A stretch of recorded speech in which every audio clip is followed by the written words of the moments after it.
First, the idea of the Qur'an as the miracle of Islam. Islam is fascinating in that we have before us the miracle of the Prophet ﷺ. Unlike the miracles that we read about in the Qur'an that are taken based on faith, such as the miracle of Musa ﷺ when he thrust down his staff and it became a haya, a snake. And the miracle of Isa ﷺ who brought the living to the dead, or dead to the living, or the bird that he fashioned from clay and then it was given life by the power of Allah. These are miracles that people experienced at that time. And some people would contend that they have a type of what's called tawatur, or because there's such a vast chain of transmission of these miracles that they can be accepted on that value. But we would believe in them because they're mentioned in the Qur'an. But the Qur'an itself is the miracle of the Prophet. This is the triumphant miracle that the Prophet ﷺ was given. One of the poets put it best when he said, أَخُوكَ عِيسَى دَعَ مَيْتًا فَقَامَ لَهُ. Your brother Isa ﷺ, he called the dead and they became, they answered him and they stood up. وَأَنْتَ أَحْيَيْتَ أَجْيَالًا مِنَ الْعَدَمِ. But you have brought generations back to life. The Prophet ﷺ's miracle is that his book is with us to this day. تَرَكْتُ فِيكُمْ أَمْرَيْنِ مَا تَمَسَّكْتُمْ بِهِمَا لَنْ تَضِلُّوا مِنْ بَعْدِ أَبَدًا كِتَابَ اللَّهِ وَالسُنَّةِ. I have left two things with you. As long as you adhere to them, cling to them, hold to them, you will never go astray. The book of Allah and my sunnah. And the sunnah is in reality an explanation of the book of Allah. It is an explanation of the book of Allah. The Prophet ﷺ's life is a tafsir, a commentary on the book of Allah, so beautifully articulated by Aisha when she was asked, how was the character of the Prophet ﷺ? She said, كَانَ خُلُقُهُ الْقُرْآنِ. His character was the Qur'an. وَإِنَّكَ لَعَلَى خُلُقٍ عَظِيمٍ. You are on a vast character, a vast ethos. The Qur'an can be really summed up in one statement that Ibn Juzay says in his Tafsir al-Tasheel. He says that it is the call of creation, the invitation of the creation to the worship of al-Haq, the truth, which is Allah subhanahu wa ta'ala. Now, this invitation is exactly that. It is an invitation. Da'wah in the Islamic tradition is an invitation. We invite people. We have never, historically have never, outside of the Arabian Peninsula, have never forced anyone to become Muslim. This is historically documented.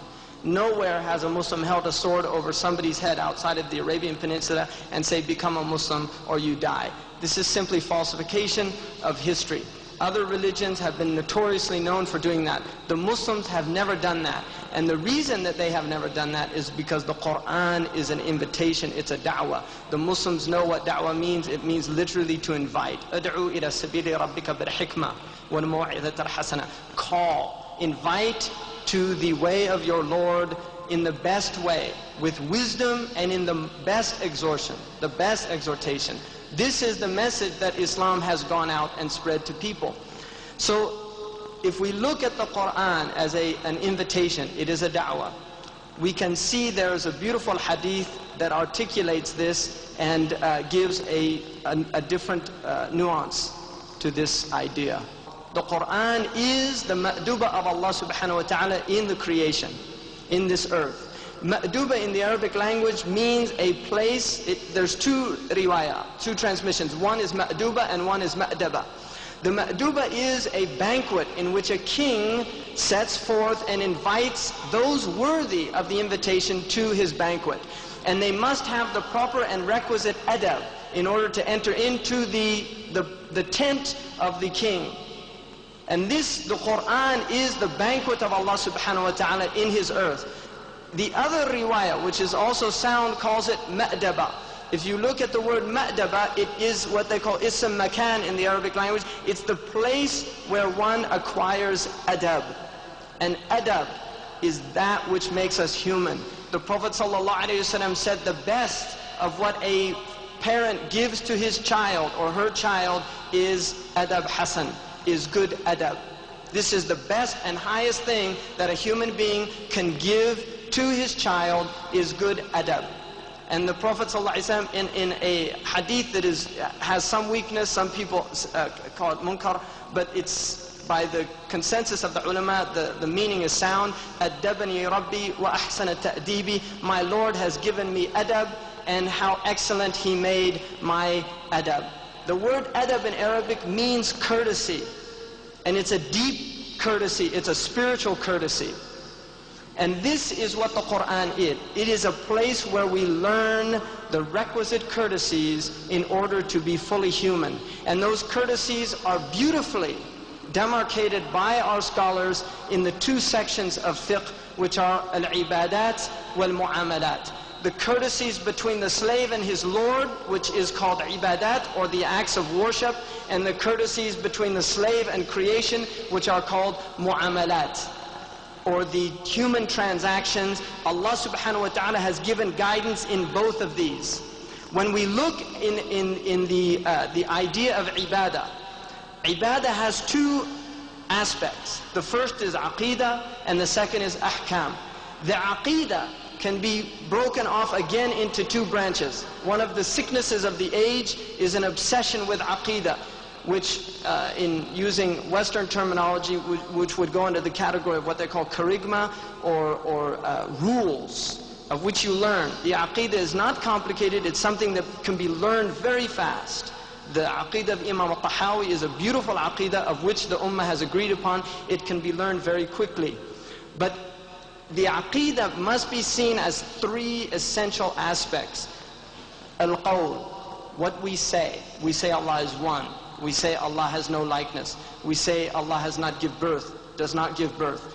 These are aspects of the aqidah which we articulate. And then there is an i'tiqad of belief in the heart, that aqidah must penetrate the heart. It cannot simply remain at the level of ratiocination, at the level of the intellect. It has to transcend the intellect and enter into the heart and directly impact the heart. And this is what manifests human behavior at the level that a Muslim is demanded to show. And this is where the aqidah then permeates every cell of the body, and the human being's behavior shows that he is a Muslim.